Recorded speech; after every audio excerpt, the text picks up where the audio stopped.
let's get to Baruch chapter 1 verse 17. Baruch is in the Apocrypha, 1 verse 17 to 22. So let's start Baruch chapter 1 and verse 17.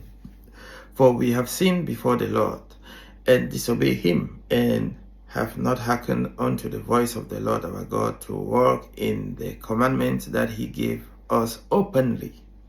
Verse 19. Since the day that the Lord brought our forefathers out of the land of Egypt unto this present day, we have been disobedient unto the Lord our God, and we have been negligent in not hearing his voice. Verse 20. Wherefore the evil cleave unto us, and the curse which the Lord appointed by Moses his servant at the time that he brought our fathers out of the land of Egypt, to give us a land that flow with milk and honey, like as it is to see this day. Verse 21. Nevertheless, we have not hearkened unto the voice of the Lord our God, according unto all the word of the prophet whom he sent unto us. Verse 22. But every man followed the imagination of his own wicked heart, to serve strange gods and to do evil in the sight of the Lord our God. Strange God. Today, those they say they are Christian, they worship the white man as their God. Those they say they are Muslim, they worship Allah, the God of the Arabs, as their God. So the God of the Bible, they don't know him. So these are a new generation, ungodly generation. They don't know the Lord our God. Now, in the book of Deuteronomy 28 is the center of the whole Bible. You have to read the King James Version, no any other version, because this slave master, they created all this version to divert our attention, change the meaning of word, and so on and so forth. So the King James Version is what you need. Deuteronomy 28 verse 1. It says what? And it shall come to pass, if thou shalt hearken diligently unto the voice of the Lord thy God, to observe to do all his commandments, which I command thee this day, that the Lord thy God will set thee on high above all nations of the earth. Verse 2. And all these blessings shall come upon thee and overtake thee, if thou shalt hearken unto the voice of the Lord thy God. So God said blessing and curses. Right? These are the blessings. When you read Deuteronomy 28 verse 1 to 14, it's talking about the blessings that will happen to us if we will do what this Bible says. The question today is, are we doing what this Bible says? No. Now let me go to verse 15. It talks about the curses.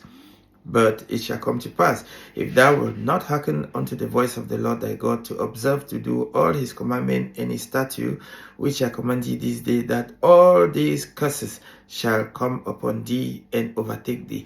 All these curses.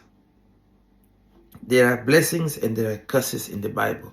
As Israelite, are we blessed? Look at our people. Are we blessed? No, we are not. Therefore, we are under the curses. Instead of blessing, we are cursed.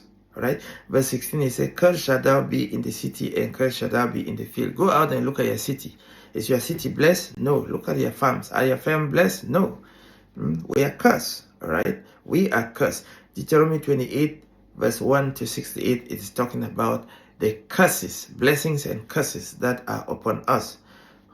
Definitely we are not blessed, we are cursed. So we are going to focus about the curses. All right. When you jump to verse 33, it says, the verse 32, thy sons and thy daughter shall be given unto another people, and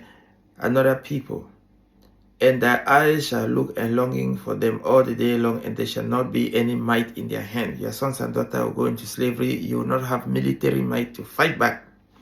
Verse 33, the fruit of your land and all your labor shall a nation which thou knowest not eat up, and thou shalt only be oppressed and crushed always. Verse 34, so that thou shalt be mad with the eyes which their eyes shall see.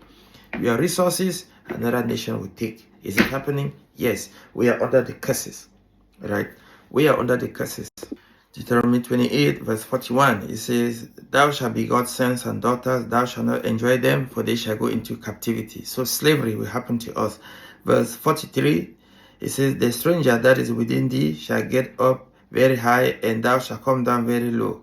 Verse 44, he shall be He shall lend unto thee, and thou shalt not lend unto him. He shall be the head, and thou shalt be the tail. Can we borrow white people money? No, they are the one borrow us money. And they are the head, we are the tail. Okay, verse 46, it says, and they shall be upon thee for a sign, and for a wonder upon thy seed forever. Verse 47 and 48, it say, because thou servest not the Lord thy God with joyfulness of heart and with gladness of heart, for the abundance of all things. Verse 48, therefore thou shalt serve thy enemies, which the Lord shall send against thee, in hunger, in thirst, in nakedness, and in want for all things. And he shall put a yoke of iron upon thy neck until he has destroyed thee. Verse 68, it says, and the Lord shall bring thee into slavery again with ships. By the way, whereof I speak unto thee, thou shalt see it no more. And there ye shall be sold unto your enemies for bondmen, bondwomen, and no man shall buy you. Meaning what? We will go into slavery, and we will be sold as slaves. These are the curses that will happen upon us. There are thousands and thousands of the curses. So everything that is happening to us is documented in the Bible. The thing is, the church system, the school system are not teaching these things. They ignore, they put away because of the school curriculum and the way things have been set up not to teach these things. That's why people are so ignorant. The day they wake up and understand this is why all these things are happening to us, that will be the beginning of a new day.